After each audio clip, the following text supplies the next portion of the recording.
What is this going to consist of, sir? It's going to consist of 7 whole meals. I think 2 steak meals. There's going to be 2 fish meals, 2 chicken meals. There's also going to be a protein drink every day. This is what I would eat in an entire day, and the only thing that's missing is actually a protein shake, which I believe the protein is in powder form. Very passionate about sharing with you something. Yes. I must say I have mentioned once in a while on this show, but I want you to hear it from Jennifer Lopez. Yes. What is it?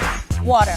Water. Lots of water. Believe it or not, it does help keep your weight down. It obviously keeps you hydrated. You can talk more about all of the benefits, but for me, it just feels good. It's mostly what I drink all the time. So how do you know if you've drunk enough water? I don't like count it. I just drink it all day. It's the thing I drink. I'm so happy you came to the show today. So I'm going to share with you a little tip that might come in handy. You can use it at cocktail parties and public events. So, you ever look at your urine? Well, you must. You see the every day. Yeah. So the color when it comes out. Right. Describe it to me. It's kind of, light yellow. Good. Yeah. So here's a rule of thumb. You want to drink enough water. That's the first time in 10,000 interviews that I've done in my life that anybody asked me the color of my penis. Something new every day. Go ahead. It changes your world. So here's the rule of thumb. From now on, if you can read through your urine, you don't have to literally do it, but if you could have read through the urine, is that clear? You're drinking enough water. You're doing good. Yeah, I would say that's me. If I went out and took you to McDonald's today and really at gunpoint forced you to eat all kinds of crap, would you feel bad in a couple hours, or you think you'd be all right? If it was Saturday night, I could deal with it. Because usually I cut off Saturday and Sunday is a freebie. You eat all kinds of stuff? Yes. Monday to Friday, I'm like in the Army. But the weekend, because you have to have a release. Otherwise you would blow up. You'd would self-immolate. You'd kill yourself. You have to have something to look forward to. I remember Mr. T and I, when we were doing Rocky 3, we got down to 2.83% body fat, and we looked for the weekend. At the end of the weekend, we always have vanilla ice cream. But we start Monday. Is ice cream there? Ice cream there? Ice cream there? Yes. So and we start to celebrate. By Friday, we'd run in there, and the guy brought mint green. And Mr. T and I literally took the guy and put him in the freezer. We tried to shove him into a motorhome freezer, which is this big, because you look forward to it so much. I couldn't believe it. And this became mint, jelly, cocoa, stone, whatever it was. It was horrible. So, but anyway, that's this kind of rhythm or this kind of method that I've adhered to for years. What I did in the morning was I'd wake up probably around 3:30, 4 o'clock every morning in Budapest. I know. After average about 5 hours sleep. Have my caffeine, and then I would immediately jump on the cardio machine, which I had in the hotel suite. Do cardio for about 30, 45 minutes, and then I would have a gallon of water, half gallon of water actually at that time, and then I would have breakfast. So what's in front of you is a breakfast that I would have, which is a 10-ounce filet, and I think 6 to 8 egg whites. I really wanted to look the part. I was just 10 meals a day plus the weight gainer and all this stuff. It was fun for 2 weeks because the first movie I did, I had to really kind of get thin. But after that, it was I no more. So wait a minute. So what was the one food that you got totally tired of eating? Chicken. Chicken. Loads of chicken. Pounds and pounds. I would eat at least 2 rotisserie chickens a day myself. Meal 3, I believe it's a cod with white rice and again some asparagus. Yeah, so I had a personal chef over there. The only difference is it's not plated, it's in a container, and I preferred it in a bigger container, so all we would have to do is microwave it, and it would already be cut up, actually. The training we worked on was just weight training, getting big, which was difficult. Yeah, what was that like? Because I mean, you really buffed up for this, big time. Yeah, it was, they sent a trainer out from London. I was doing a film in Boston prior to this. So for about 3 months we trained in Boston. And it was a couple hours a day. And it was brutal. The tricky part was eating. You have to eat lots? Just eating everything all the time. That sounds awful. See, you think it sounds nice, but it's not just like cheeseburgers. You have to eat these just bland, naked pieces of chicken and rice, and it's not that appetizing. Right. You're just so full. It's a pretty uncomfortable feeling. Well, it paid off. You looked amazing. Than you've ever been. Of course. But you take such good care of yourself. You did this 10-day challenge. I did. You and A-Rod both. Yes. And it was no sugar and no sugar at all and no carbs. No carbs. Yes. So, you know, I'm sure that the outfits are gonna be, so I'm like getting ready for that. He's like, you know what, let's do something. Let's like take it to, because I've been working out, you know, I work out a lot. I try to stay healthy. And he's like, let's do something to like move the needle a little bit. And he said, you know what would be great? Let's just cut out, because he knows I'm a sugar and carb, like that's most of my diet. Yeah. And he's like, well, let's just cut it out. I was like, completely? Like cold turkey? He's like, yes. For 10 days. 10 days. It was really hard. Yeah, and you get a headache too. When you stop sugar, it's a really tricky thing. Not only do you get a headache, but you feel like you're in an alternate reality or universe. Like you don't feel like yourself. You realize that you're addicted to sugar. Yeah. Like, and I'm thinking about it all the time. I'm like, when I can have sugar again, I'm gonna have cookies, and then I'm gonna have bread, and then I'm gonna have bread with butter, and I'm just like thinking. But does it get better towards the end? Was it harder in the beginning, or does it get harder at the end? I'll tell you this, it was really hard in the beginning, and it was like the discipline. I was like, it's only 10 days, come on, you can do this. And then it gets like a little hard in the middle, and then by the end, you're like, okay. Then when you go back to the sugar, you don't want it as much. Yeah. And he said, let's go off for 5 days, and then we'll go back on for 10 more days. And I was like, you know what, I want to do it again. Wow. I wanted to do it again. So it's something that you, I guess, get used to a little bit. But what happens is it takes down the inflammation. Right, a little bit. So all of a sudden you start feeling like really small. And less swollen almost, and it feels good. So and you get addicted to that feeling too. But at this point, what is the training and the preparation like going into these films for you guys? You know, I try to keep myself like I'd say it's always, I'm like 3 weeks away from Catsuit. I'm like, if I got about 3 weeks away from Catsuit, like I'm in good shape. Yeah. Because, you know, you never want to be like too far away from your goal. And also, you know, I like to be fit in my everyday life. I like to feel strong. It's part of my mental well-being.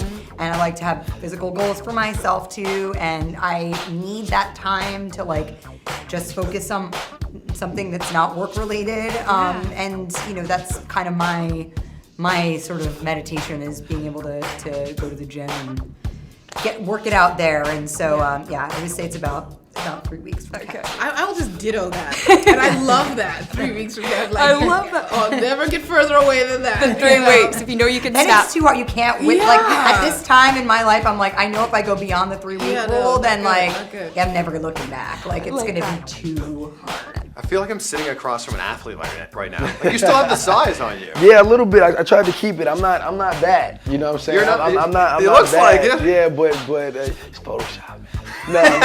No, but I tried to keep it. Honestly, once you get over the hill, you know, and you did 10, 11 months of training, you don't want to go back because you know how hard it was to get there. So I want to stay a month or two out. But aren't you like, oh, I just want to eat a pizza? No, this is true, but then I found out you can't eat that pizza. As long as you have like maybe 3 or 4 other meals that's super clean, you can have that cheat meal. And I think that's the misconception sometimes of diets and being healthy, that you can eat what you want, just within moderation.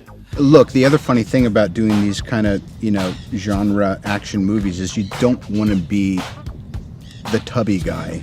I personally like putting on some weight. It feels good. And also, you know, once you're looking at the back nine, you're not a kid anymore. Yeah. What 5 years ago, what used to be my get in shape plan is moot and useless. So I'm told that you have this incredible gym that travels around with you no matter what movie you're doing. Is that right? I do, yes. As a matter of fact, because training in public gyms just became too much of a crazy zoo. So everywhere I go, including Hawaii, You don't go to 24-hour fitness?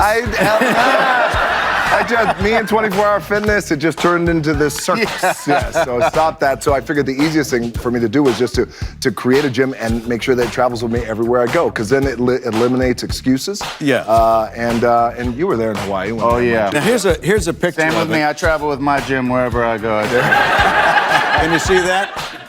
Now tell us how. Now this doesn't look like a traveling. I see a block wall back there and a roll-up girl. Well, no. Well, there's a few gyms that I have. Like that's in LA, I have one in Florida, but then I have a traveling one. All this equipment comes to as well. So there's like multiple 18-wheelers. It's a big deal, big crew brings it up. They work their ass off, they set it up. But again, for me, it becomes my anchor. So I'm up at 4 o'clock in the morning or 5 before I go into work with this guy, and I'll get my training in. It becomes my sense of meditation, and then I can go. You know, right? You know, what's so funny? Yeah. Why are they laughing? I don't know why they're laughing. What's your food weakness? Ice cream. Ice cream. Cheeseburgers. Listen to me. I want a cheeseburger. I want bacon on it. I know I'm not supposed to.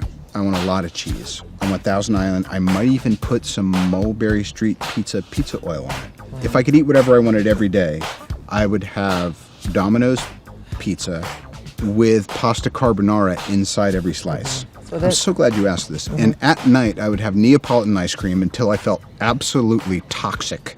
And then I would drift off telling myself, it's going to be okay, it's going to be okay, you're going to train in the morning. I have my biggest meal in the morning because that's what gets me going. I eat egg whites, a turkey sausage, a slice of toast, and orange juice.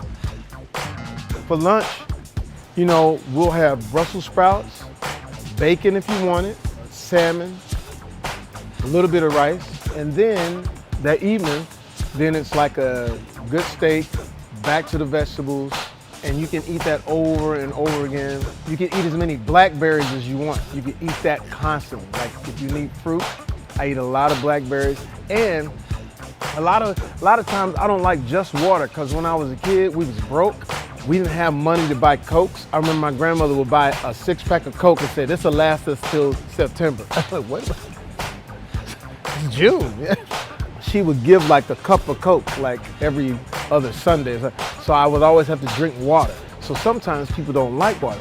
But I'm not endorsing a product, but the LaCroix is a great way to get that fizz and the water into you. It's sometimes, I've been training Will for 15 years, you know what I mean? I need a good test case guy who been eating donuts, you know what I'm saying? You know, I'm your guy. And, yeah. Because before and after video. I'm the Terradome, man, so if you ready to get with it, you know. It's a lifestyle, man. You know, you just got to make a choice, you know, and decide, because it's really, we go ahead and do the hard work so that we can get to a point where we're living in balance, you know, homeostasis. You know, it's not like grind. We just, even in the off season, we just don't get too far, so we don't have too far to come back. You know, so all it is just, you know, making that commitment to yourself. You know, you got kids? I got 3. Oh, shoot. You want to be around to see him go to college? You want to be able to throw that football? But I got a son, you know, I got a 7-year-old, he's playing baseball, soccer, all of that. When I don't feel like getting up in the morning, I think about him. Clean out the cupboard. Clean out, get rid of all that junk food. Start with what you put in your body. Don't need the cookies. Don't need all the chips. You know, plant-based, a lot of greens and vegetables and what have you. But what you want to do is give your organism, it's a living, breathing organism trying to maintain life and survival. So give it what it needs. When you go in the gym and lift 300-pound bench press, your organism don't know you just lift some weights. It think a car fell on you. So in order to protect the vital organs in your chest cavity, your heart, it's going to make an adaptation.